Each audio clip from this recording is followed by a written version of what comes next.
औज़ुबिल्लाहिमिनश्शैतानिर्रजीम बिस्मिल्लाहिर्रहमानिर्रहीम। अज़ीज़ तालिबात, उम्मीद है कि आप सब खैर आफियत से होंगे। तो आज हमारा टॉपिक है बिजनेस ट्रीज 12th का कंज्यूमर रिस्पॉन्सिबिलिटीज़। कंज्यूमर के क्या रिस्पॉन्सिबिलिटीज़ है। तो besides these rights the consumer have certain responsibilities. The consumer have a number of rights, उसको बहुत सारे हक हैं. Also, so long as they have some, these are the Consumer Act has given some rights, but there are some responsibilities towards the consumers to protect their interest, to protect their interests. Number एक है awareness to right, awareness to right. Consumer must be aware of his own rights. जो consumer होता है उसको पता होना चाहिए कि मेरे जो rights हैं क्या है. These rights are, ये rights उसको क्या होने चाहिए. These rights are to consumer education. Consumer educate होना चाहिए. Right to choose, अगर वो कोई चीज ले वो उसकी पसंद का होना चाहिए. Right to choose, right to choose, right to be heard, अगर उसके जो कंप्लेंट है वो सुनी जानी चाहिए. Right to safety, वो चीज़ सेफ होना चाहिए, वो उससे कोई हार्म नहीं होना चाहिए. या right to be informed, यानी कि वो उसको इन्फॉर्म होना चाहिए. जो चीज़ें वो खरीदे उस पर लिखा होना चाहिए, इसका मैन्युफैक्चर डेट क्या है, इसका एक्सपायरी डेट क्या है, इसकी क्वालिटी क्या है, ये तमाम उसको अवेयर होना चाहिए.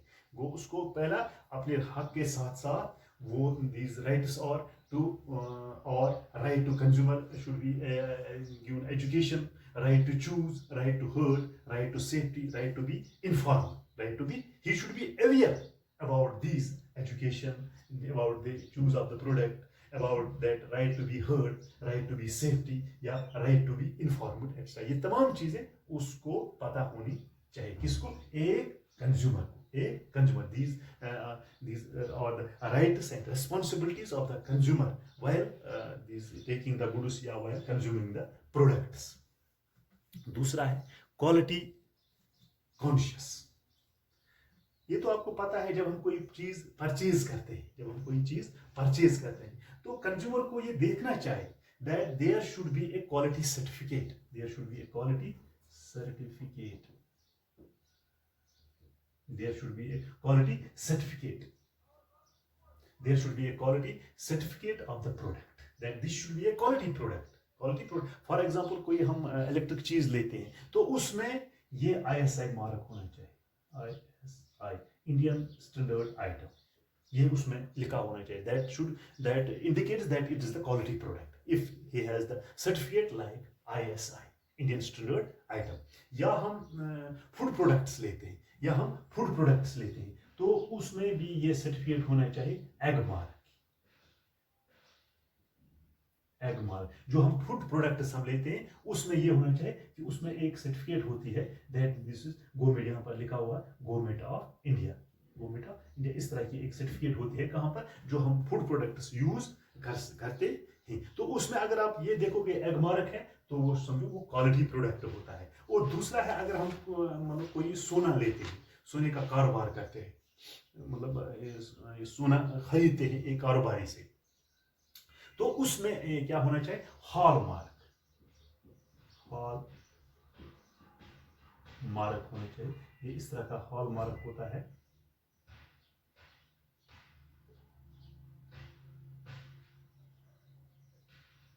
अगर वो सोने, अगर आपको कोई सोना खरीदना है तो उसमें पहले आप हॉल मार्क देखोगे. अगर उसमें हॉल मार्क है तो वो क्वालिटी प्रोडक्ट है. A consumer should be aware about the quality conscious about the products, that they can, he or she can buy the product, that this should be the quality product. He should be aware of that these certificates, these hallmark, these M mark should be on the products. तो ये आपको देखना चाहिए, तभी आप वो चीजें खरीद सको. That he should be aware, he should be conscious about the quality of the product. तो तीसरा है ready to lodge complaint. ये जो कंज्यूमर है should not ignore the deception of a trade. अगर कोई उसको धोखा देता है, मिसाल के तौर पर आपने कोई चीज ली लेकिन वो चीज ठीक नहीं, तो उसके खिलाफ आप कंप्लेंट कर सकते हो। उसके खिलाफ he should lodge a file या he should complain against the small loss but should not be exaggerate of the loss और डिफेक्ट ऑफ द प्रोडक्ट। जो लॉस है या डिफेक्ट उस प्रोडक्ट का है वो उसके खिलाफ कंप्लेंट कर सकता है, लेकिन complaint should be based on the this he should be this complaint should be based on facts। ये जो उसके खिलाफ आप कंप्लेंट करने जा रहे हैं उस ट्रेडर के खिलाफ जिससे आपने चीज हासिल किया है, लेकिन जो कंप्लेंट होनी चाहिए वो क्या, फैक्ट्स पर होनी चाहिए। The complaint should be genuine and this should be based on facts। You should file a complaint for the redressal of the genuine grievance only। The complaint you lodge against this trader, तो ये आप तभी कर सकते हैं जब ये facts पर मबनी है, हकीकत पर मबनी है। ये नहीं कि किसी का आपको जिद हो तो उसी के चीज आप खराब करोगे तो बैंक उसके खिलाफ कंप्लेंट कर, नहीं, ये नहीं हो सकता है। तो वो ready to lodge a complaint if this is based on the facts. You can lodge the complaint against that trader या अगेंस्ट दैट शॉपकीपर। तो तीसरा क्या है, must obtain cash memo. Must obtain, ये कंज्यूमर जो होता है इसकी ये रिस्पॉन्सिबिलिटी है, जब भी वो कोई चीज खरीदे तो वहां उससे वो कैश मेमो ले, एक तरह का वो रिसेप्ट उससे ले, कैश मेमो ले, जिससे आपने चीज खरीदा है, जो चीज आपने खरीदा है उसका एक कैश मेमो होना चाहिए कि कौन सा प्रोडक्ट आपने लिया, इसका रेट क्या है, किस दुकानदार से लिया, वो आपको एक कैश मेमो देता है। Must obtain the a consumer must insist, आपको इंसिस्ट करना पड़ेगा, चाहे आप छोटा से छोटा चीज क्यों नहीं, कम चीज भी ले सकते हो या ज्यादा चीज, लेकिन जरूरी है एक कंज्यूमर के लिए he must demand A cash memo. This is the proof of your purchase. This is the proof of your, यही है सबूत आपका कि आपने उससे चीज खरीदा है। तो every consumer must demand the cash memo. Cash memo what, उसमें क्या होती है, उसमें क्या होता है, ये प्रूफ होता है कि यहां से आपने ये चीजें खरीदे। नो सेलर कैन डिनाई, आपको कोई सेलर ये डिनाई नहीं कर सकता in giving the cash memo. कोई भी ये ट्रेडर है, कोई भी ये क्या सेलर है, he can not deny that I am not giving the cash memo, but it is the mandatory for every this seller can give the cash memo to the consumer। He can, in fact a seller is bound to give। मैंने कहा ये वो bound है कि वो एक cash memo दे। If the buyer does not, अगर वो बायर नहीं भी कहते, उसके लिए जरूरी है, ये कन्ज्यूमर प्रोटेक्शन एक्ट 1986 में लिखा गया कि आप जब भी कोई चीज भेजोगे तो उसका कैश मेमो आप किसको हवाले करोगे, जो बायर होता है। अगर आप वो डिमांड भी नहीं करेगा लेकिन आपको उसको वो कैश मेमो देना है। This is the proof of his purchase. तो उसके बाद है consumer organise. This is very important that consumers can form a organisation to educate the consumers. They can make this organisation in of the consumers.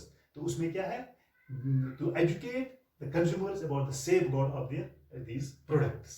Yani consumer can form an organization to educate the other consumers that the safeguard and interest, they can form if they file a complaint on the behalf of these consumers, the consumer organization can file a complaint in against those defaulters, यानी against those which जो आपको जिसने जो चीज़ें आपने खरीदी हैं या जो ट्रेडर ने आपको अच्छी चीज़ें नहीं दी, क्वालिटी प्रोडक्ट्स नहीं दी, अगर वो खुद कंप्लेन है, जो कंज्यूमर फोरम ऑर्गेनाइजेशन है वो ऑन बिहाफ ऑफ कंज्यूमर वो आपकी कंप्लेंट दर्ज करा सकता है। वो this is also the responsibilities of consumer that they can form the consumer organisations. ये कंज्यूमर प्रोटेक्शन एक्ट में आपको ये दिया गया है।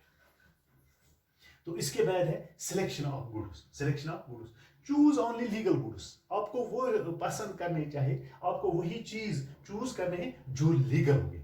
लीगल गुड्स, लीगल गुड्स जो जो कानूनी है, जो कानून के दायरे के अंदर जो चीज़ें हैं बेची जाती हैं, वही आपको हासिल करनी है। Choose only legal goods and services and discourage moral practice. उनको आपको डिस्करेज करना चाहिए, उनके खिलाफ आवाज उठानी चाहिए। लाइक स्मगलिंग, किन चीज़ों का स्मगलिंग होता है, दूसरे मुल्कों से आता है, स्मगल करते हैं, फिर आपको खरीद नहीं, आपको उसके खिलाफ आवाज़ उठानी चाहिए। या होर्डिंग्स है, या ब्लैक मार्केटिंग है, ये कोई जखीरा अंदोज होता है, वो चीज़ें जमा करता है, तो जब ज़रूरत पड़ती है तो वो महंगे दामों आपको वो चीज़ें फराहम करते हैं। लेकिन आपको ये हक है कि choose only legal goods, choose only legal goods and service and discourage आपको करना चाहिए। कौन? जो मॉरल प्रैक्टिस है, लाइक स्मगलिंग है चीज़ों का है, या होर्डिंग्स है, ब्लॉक मार्केटिंग है, फूड एडल्ट्रेशन है, उनको आपको उनके खिलाफ आवाज़ उठानी चाहिए कि आपको वही चीज़ लेनी चाहिए दैट आर लीगल। तो इसके अलावा भी है एक और point, environment, having respect for the environment to avoid waste, littering and contributing to the pollution। जो आपको जो चीज़ें खराब होती हैं, फिर आपको यहाँ पर मतलब आप बाहर फेंकते हो, जिससे जो हमारा इन्वायरमेंट है वो खराब हो सकता है। आपको एक हेल्दी इन्वायरमेंट बनाना चाहिए कि चीज़ें किस तरह से, जो वेस्टेज निकलता है उसको हम किस तरह से डिस्पोज करें जाए, तो जिससे हमारा जो इन्वायरमेंट है, ये कंज्यूमर पर डिपेंडेंट है कि वो इस वेस्ट को उस तरीके से डिकम्पोज करे, ताकि there should be a clean and fresh environment for every consumer. तो उस आपको उसमें भी कंट्रीब्यूट करना चाहिए। There should be a healthy environment, there should be all the businessman as well as these respectable customers या consumers, they should make the pollution free। जो कचरा निकलता है उसको अच्छे तरीके से डिकम्पोज करना चाहिए, ताकि जो हमारा माहौल है वो खराब नहीं हो। वो those were the consumer responsibilities। As a citizen of the India, we have to follow those responsibilities. Awareness to right, quality conscious, ready to lodge a complaint, must obtain cash memo या consumer organization selection of goods। मुझे उम्मीद है कि आपको ये आज का topic याद रहा होगा। तो जाते जाते मैं आपसे यही कहना चाहता हूँ कि अपनी सेहत का ख्याल रखें, दूसरों के सेहत का भी ख्याल रखें, अपने घर का ख्याल रखें। ये जो कोरोना है ये इंशाअल्लाह रहमान दूर हो जाएगा और हम फिर से शामिल हो सकते हैं स्कूलों में आपको पढ़ाने के लिए। इंशाअल्लाह रहमान हम मतलब दुआ ये करते हैं कि जो कोरोना है ये जल्दी से जल्दी ख़त्म हो जाए और हमारे स्कूल फिर से उसी तरह से काम जैसे पहले होते थे।